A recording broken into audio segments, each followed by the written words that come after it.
Dianna Taurasi and Sue Bird's final regular season game against each other is in the books. And Dianna Taurasi said afterwards that she's glad it's finally over during their press conference after the game, which Taurasi and Bird did together, a first for both of them.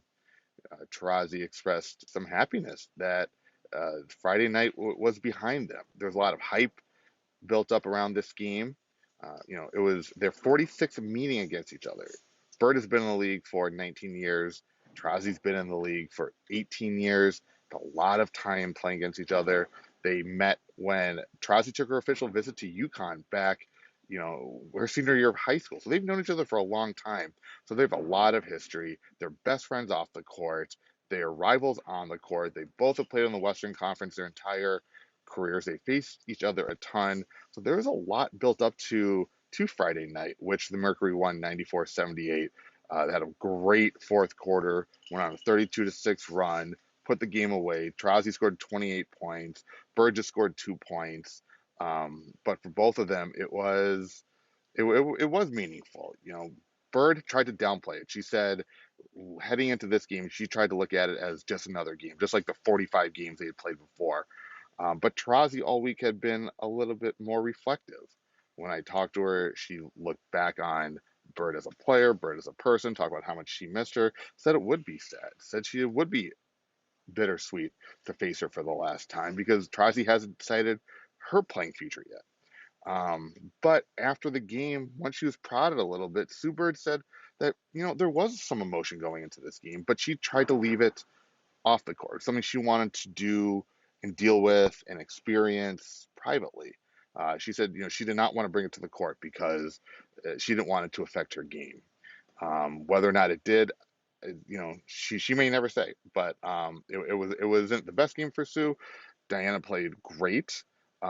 There was a lot of energy for this game in the crowd. Before the game, the two did some TV interview, a lot of hugs, a lot of laughs, a lot of smiles. Before the game, there was a ceremony that honored Sue.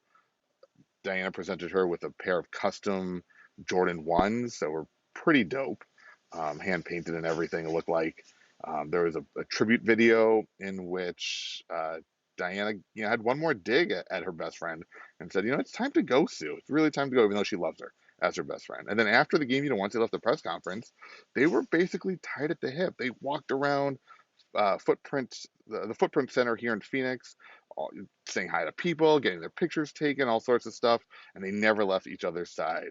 They hung out Thursday night at Diana's house in Phoenix. So, their friendship, their relationship is evident, right? How close they are. It's so clear, they gave each other hugs and kisses. It was kind of like Magic and Isaiah almost, that type of vibe. But, it's over with. And now they may never play each other again, or they may end up seeing each other in the playoffs. Friday night's win actually moved the Mercury back into the playoff picture. They're now the 8th seed, but that could change with any game. So we'll see going forward whether they can keep that. Dianna Taurasi did say after the game, though, that a hungry team, a team trying to get to the playoffs, plays like a desperate team, and that could be dangerous, especially with a player like her, the future Hall of Famer. Once she gets hot, she's hard to stop, and that happened Friday night. But it was loud. There were over 14,100 people here. It was the third highest um, crowd in Mercury history, and they came to see two legends, and they got what they paid for.